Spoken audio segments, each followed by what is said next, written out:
Yes, it's been a while. I'm a little bit rusty, but I'm motivated at the moment to get some videos out. I'm going to drop some knowledge bombs that you guys are going to learn from. So today we are talking about off-season, getting the basics right. If the basics aren't right, then everything else isn't even worth worrying about.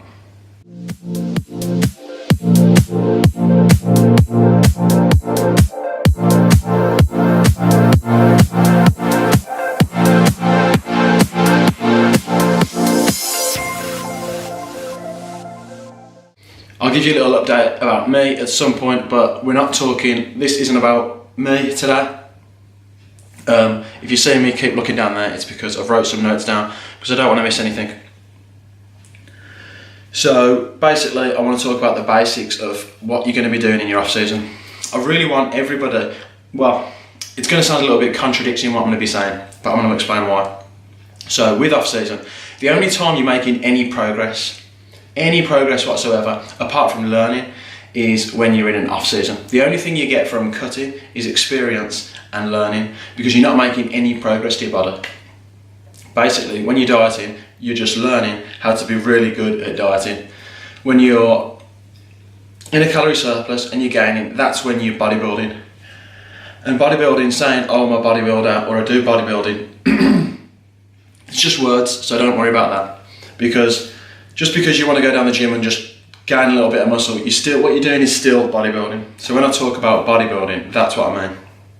Basically being in a calorie surplus and obviously building your body. So a lot of people you'll see, nobody in particular, but you'll see loads of people, they'll do a cut or something for a summer holiday, and then they'll have a phase where they lose their head a bit, and then they'll all of a sudden be too heavy, and literally would have been in their off season for 2 or 3 months, and then they'll be wanting to cut again.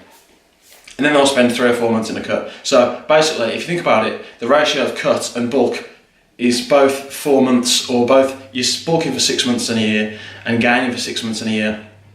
You're not going to make any progress. So I want you to start enjoying the gaining period a lot more than the bulking period, the cutting period. And how you're going to do that is by, yes, first of all, you've got to get a cut in. You've got to get yourself into the good position to start. So no matter what body fat percentage you're at the moment, a lot of people, they'll want to start a bulk and just be a little bit too heavy. So if you can spend 8 weeks and drop a stone, you will very much likely be in a much better position. And when I say a stone, I'm literally just plucking that number out of the air. Some people might need to lose a lot more, some people might not need to lose as much, but normally a lot of people could do with losing a stone. A stone might sound like a lot, but it really isn't that much body fat. What that's going to do is get you in a great position to get into a calorie surplus. Even if you just drop a stone, it might only take you 8 weeks to do that. But if you bulk at the correct rate, then you could potentially spend another 6 months in a surplus just to put that stone back on. And yeah, it's not going to be the fastest rate again, so you're not going to be chucking food down here. But even being at maintenance and slightly above is a lot more beneficial to you making improvements than what being in a cut would. So even if you're doing a slow bulk, it's still a million times better than being in a calorie deficit for you making improvements, because everyone wants to make improvements. Like, yes, I'm not saying you should be looking in the mirror thinking I look like shit, but deep down, I don't think there's a person on this planet that doesn't look in the mirror and see something wrong. Everyone knows you first start training and you say, oh, I'd love to be 12 stone, and then you get to 12 stone and you want to be 13, or you want to look a certain way. You can get on stage and be completely ripped and just pull holes apart. There was a really great post by one of the 3DMJ bodybuilders a while ago. What he basically said was, if he started bodybuilding now, where Instagram and everything is cool, where everyone wants to be looking ripped for the pictures, then the percentage of how much time he actually spent bodybuilding would likely have been brought down a lot. A good way of looking at it is if you can look at a 12-month period and you can spend 9 months in a calorie surplus and then 3 months in a cut. That means you've basically got a lot more time in a surplus and actually building the muscle. And that's just the food. So first of all, you just need to get yourself to maintenance or above, slowly getting on the scale every morning and making sure you're gaining weight slowly, between 1 to 4 pounds per month. That will be quite strict. It's good to get into the habit of maybe just only having one. It's your off season. A lot of people still like to have a cheat meal where they whatever, which is perfectly fine. I still like to do similar. One night a week on a Saturday night, I might want to go out with the missus and have whatever, a 3-course meal. But you want to try and keep that to like once a week, because you can keep track of things a lot more consistently. For you to be able to have a successful off season, you need to be able to enjoy it. And you enjoy it by setting yourself a load of little small goals, like weighing yourself most mornings, logging your training, tracking your food, having specific macros. When each day you're doing all these little bits of data, you're putting your weight in your phone, you're working out your averages each week, you feel like you're accomplishing something. So these are like small wins. Each time you tick something off, it keeps you buzzing, it keeps you positive, going towards that long-term 12-month off season. And as long as you have obviously done your little pre-cut, then you're not going to be feeling too crappy. Obviously off season you're gonna feel full, watery, a bit bloated, but it's just a small short-term sacrifice. So next we get into the training. Training is obviously massively important. The one thing literally everyone does wrong is they forget all about progressive overload. When you first start training, you automatically do progressive overload, even though you wouldn't even dream about knowing what it was. You walk into a gym, you know what, watch this clip, it'll explain it a little bit more. So this is the important stuff.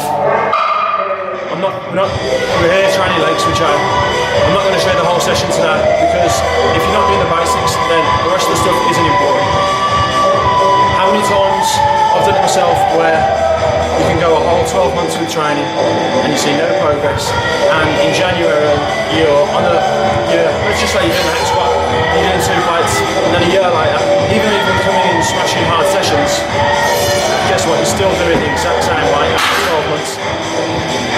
When you first start training, you make so much progress, because obviously you start off doing like 10 kilos when you walk in the gym, and then a year later all of a sudden you're doing 30 kilos. That's the adaptation, that's you getting stronger. 2 or 3 years into training, everyone forgets that. So what I want you to do is, just make sure you pick one main lift. So for your chest days, it's your bench press, and then your leg days you can have like a hack squat or a normal back squat or something like that, and on your back days your chin-ups. And simply make sure you're writing this down on your phone, so every time you're coming in you know exactly what you're doing. Today I'm going to do 65 kilos on this and I'm going to get X amount of reps. Then I'm going to get 10 reps on this, I'm going to write it down on my phone. Then I'm going to come in next week and know exactly what I've done. You stay consistent with this, because if you're doing 2 plates on this now, in 6 months time you'll be doing an extra plate, and guess what, you will have adapted, your muscles will be bigger. If you're not doing this sort of thing, this is the change you need to make.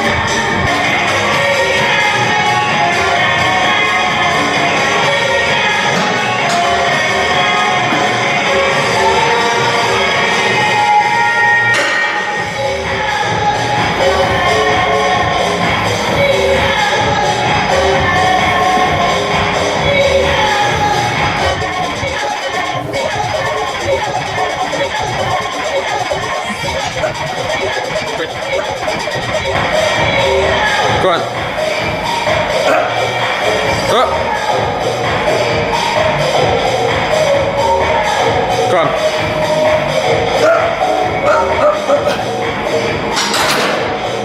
Oh, so the last time I did this, the last time I did this, I had 10 kilos on less, and I only did 10 reps.